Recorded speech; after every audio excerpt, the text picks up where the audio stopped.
Ayer se presentó la reforma constitucional en materia de telecomunicaciones, una de las reformas que se consideran más importantes para nuestro país. Hoy es primera plana, nota de primera plana en el Financial Times de Londres, en el Wall Street Journal, en muchos periódicos internacionales. Hay plena conciencia de lo que significa esta reforma.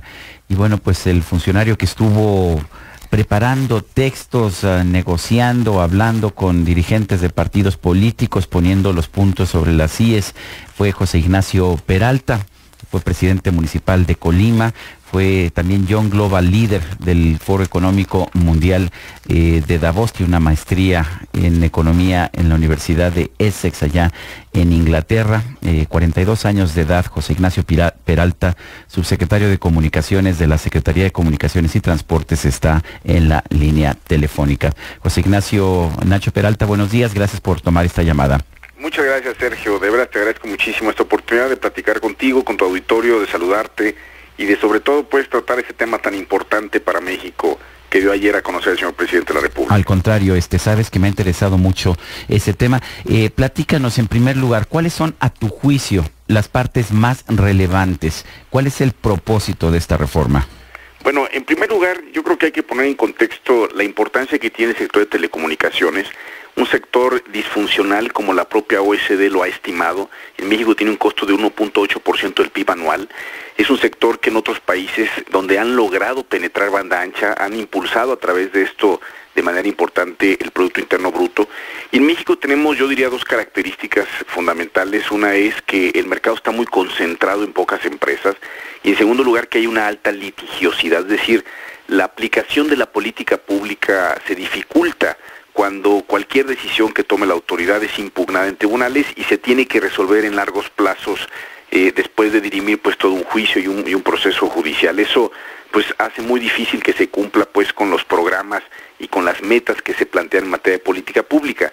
Lo que pretende esta reforma, además de corregir todo eso, pues es también obviamente cumplir con una instrucción del señor presidente. El 1 de diciembre, en su mensaje a la nación, el presidente de la República dice con mucha claridad que quiere más competencia, que quiere 2 nuevas cadenas de televisión abierta, que quiere cobertura de banda ancha para el país.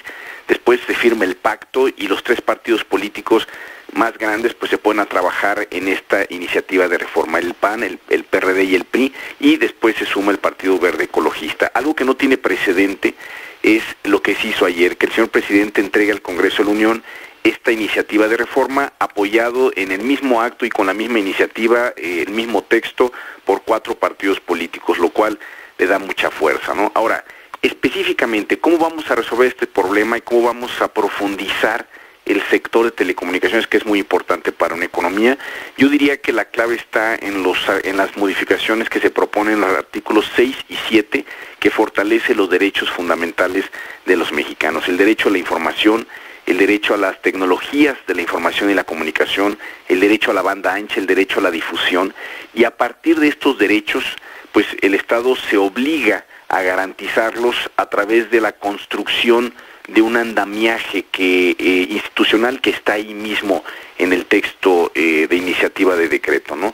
Se crean 2 nuevos órganos con autonomía constitucional.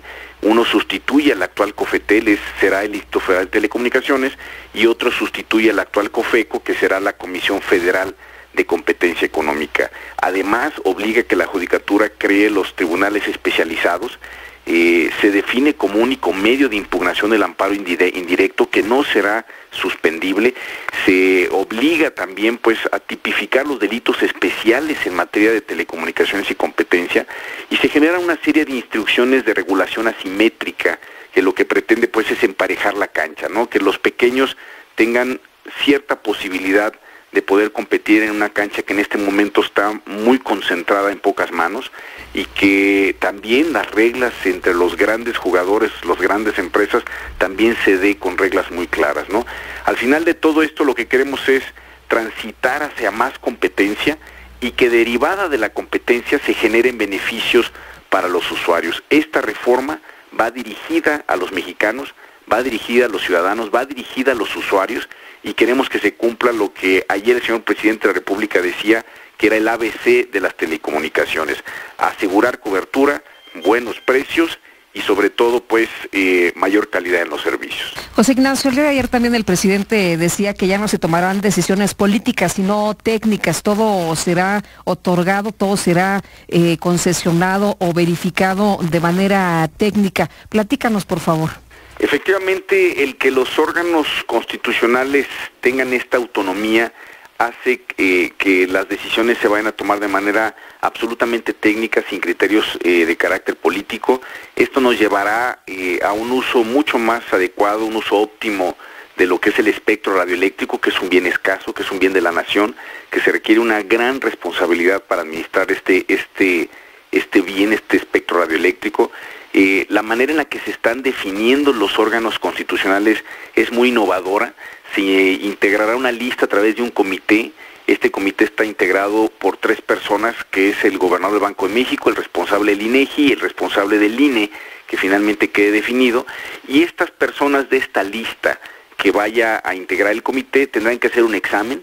Este examen será elaborado por 2 instituciones académicas y las más altas calificaciones, los que pasen este examen con mayor calificación, pues constituirán ya una lista de elegibles, entre las cuales el señor presidente puede elegir a uno de ellos, proponerlo al Congreso, digamos a la Cámara de Senadores, y que sea ratificado.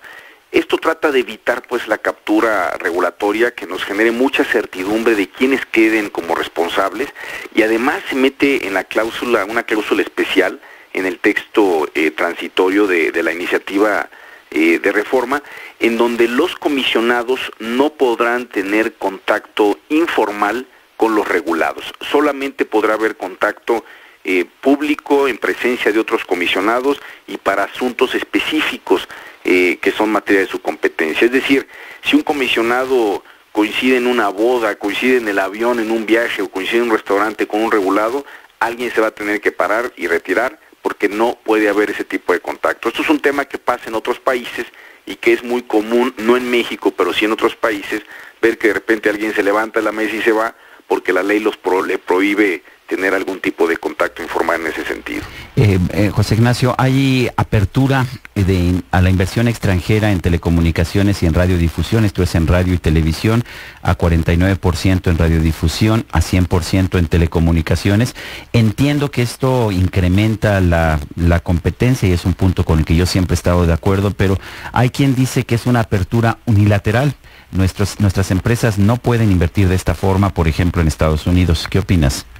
Bueno, efectivamente sí hay una propuesta en el decreto, en la iniciativa de reforma, para que se incremente a 100% la inversión en telecomunicaciones y radiodifusión, que ahorita está, en telecomunicaciones y comunicación vía satélite, que ahorita está en 49%. En telefonía actualmente móvil se puede invertir en 100%, salvo una, digamos, previa autorización de la Comisión de Inversión Extranjeras, y en radiodifusión en este momento está en 0%, se propone que se vaya a 49%.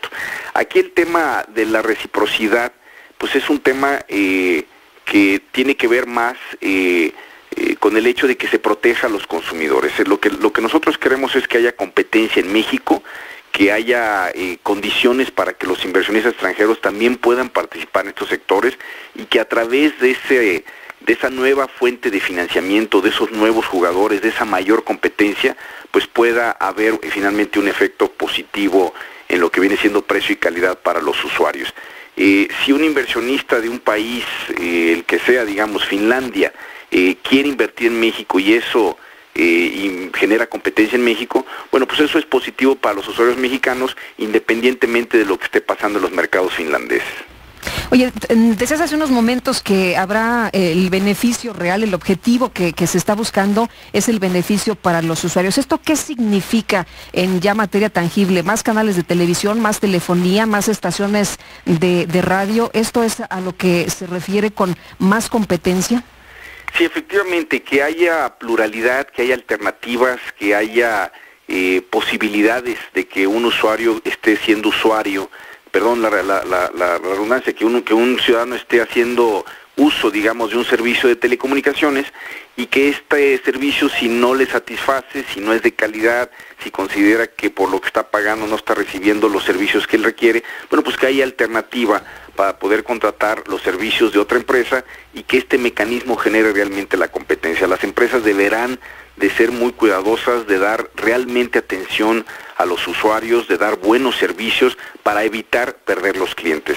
En este momento tenemos mercados muy concentrados en donde alguien decide no cambiarse de empresa porque no tiene la cobertura o no tiene algunas cuestiones que le interesan y entonces se ven obligados a estar necesariamente contratando los servicios de ciertas empresas por la concentración y el poder sustancial de mercado que en este momento se tiene. Hay que migrar hacia una mayor atomización del mercado, que haya muchas empresas oferentes y que eso represente alternativas para que sean verdaderamente los usuarios quienes determinen en dónde van a contratar los servicios y que con esas alternativas se esté generando pues este proceso de competencia.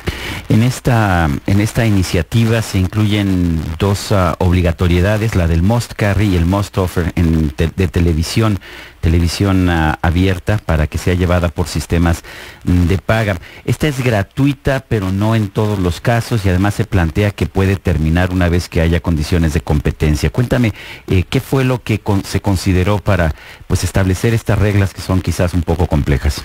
Efectivamente, Sergio, mira, el tema del must carry, must offer es un tema de regulación asimétrica que obliga a los radiodifusores o a los empresarios de la industria de televisión restringida a ofrecer o a llevar la señal. En un mercado en absoluta competencia no debes de obligar a que se generen ciertas reglas y debes de permitir pues que el mercado realmente logre los acuerdos entre las partes. Si el mercado transita hacia una escama de competencia, entonces las obligaciones de gratuidad se extinguen de manera automática y se aplican solamente cuando haya trato entre desiguales, es decir, entre una empresa muy grande y una empresa pequeña, entonces ahí sí, para emparejar la cancha, se establecen reglas muy específicas de gratuidad para que los radiodifusores se vean obligados a ofrecer la señal en los de televisión restringida y a su vez los de televisión restringida estén obligados a llevar la señal radiodifundida, ambos a precio cero, en caso pues de que no haya competencia. Cuando hay competencia se va a cero. Esto haría, por ejemplo, que lo que ha ocurrido, digamos, en televisión satelital, que Televisa se negaba a entregar sus canales a DirecTV o a Dish, esto va a terminar, y por otra parte también las cableras no se van a poder negar a ofrecer los canales de la televisión abierta en su localidad. Efectivamente, y tal como lo mencionas, lo que se quiere es que en el caso del must offer, si un radiodifusor que tiene preponderancia en el mercado, sus contenidos son muy valiosos, bueno, pues esta regla obliga a ese radiodifusor a ofrecer sus señales a los de televisión restringida, que normalmente van a ser cableros pequeños o televisión restringida que no tiene un gran mercado como lo puede tener el preponderante en televisión radiodifundida. El caso del must carry pues es exactamente al revés. Un cablero muy grande o alguien que tenga pues ya un mercado importante en televisión restringida deberá de llevar los contenidos a lo mejor de un radiodifusor pequeño, que con eso se va a empezar a abrir mercado y va a darse a conocer en una audiencia más amplia. También es importante destacar que estas reglas de gratuidad no se aplican cuando haya trato entre dos preponderantes, entre dos grandes empresas que se sienten a tratar el tema de la compraventa de los contenidos. La gratuidad no se va a aplicar, se espera que haya un trato entre estas dos empresas y si no lo logran, el diferendo deberá ser resuelto por el órgano regulador a través de una tarifa que deberá de perseguir una política pública muy clara, que es preservar la competencia o generar competencia en el sector. José Antonio, decías al principio José Ignacio, decías al principio de esta conversación que una de las cosas importantes era el aval de los partidos políticos. Sin embargo, en esta segunda etapa que ya comienza, viene lo mero bueno, ¿no? Viene la discusión acerca de lo que se puede aprobar, de lo que se quiere aprobar, de lo que no se quiere aprobar por parte de los partidos políticos. Sí, efectivamente, y yo diría que más que el aval de los partidos políticos, es la autoría de los partidos políticos. Realmente esta reforma fue construida en una mesa en donde estaban sentados los tres partidos políticos. Yo tuve la oportunidad de participar en estas reuniones como asistencia técnica, pero realmente vi a tres partidos políticos que con mucha seriedad, mucha responsabilidad y sobre todo poniendo por encima de cualquier cosa el interés de la nación, el interés de los mexicanos, logran finalmente converger en algunas ideas y escribir este texto de iniciativa de reforma. Esto le da mucha fuerza política al documento. Y bueno, pues mi estimación personal, y yo ahí sí me encuentro muy optimista, pues es que esto debe transitar con relativa tersura, digamos, y facilidad en el Congreso de la Unión, ¿no? Por supuesto que pues el Congreso de la Unión representa a México, y esto pues no dejará de haber ciertos debates, ciertas voces que pueden incluso en un momento dado enriquecer la reforma o enriquecer el debate, pero en términos generales yo estoy esperando pues que transite de manera adecuada y de manera fácil en el Congreso de la Unión, que posteriormente se vaya a los congresos estatales y que de manera relativamente rápida podamos ya tener aprobado este decreto. José Ignacio, ¿cómo se mide la preponderancia? ¿En qué mercados? Y estoy pensando, por ejemplo, no sé, Televisa claramente es la empresa preponderante en el mercado de televisión abierta, pero también tiene Sky y también tiene, por ejemplo, Cablevisión en la Ciudad de México. ¿Qué se va a medir? ¿Nada más la televisión abierta por un lado y la televisión de paga por el otro lado? ¿Cómo se van a medir las cosas? No, se mide la preponderancia del agente económico con base, digamos, en la participación a nivel nacional para aquellos que tengan un 50% o más en relación pues a usuarios, suscriptores, tráfico de redes, capacidad utilizada en las mismas redes, etcétera, ¿no? Esto habla de una preponderancia convergente, que es un tema tecnológico, es decir, eventualmente con la convergencia de redes, pues a través de los mismos cables o a través de las mismas frecuencias estará transmitiéndose todo tipo de contenidos y no solamente para un uso específico, ¿no?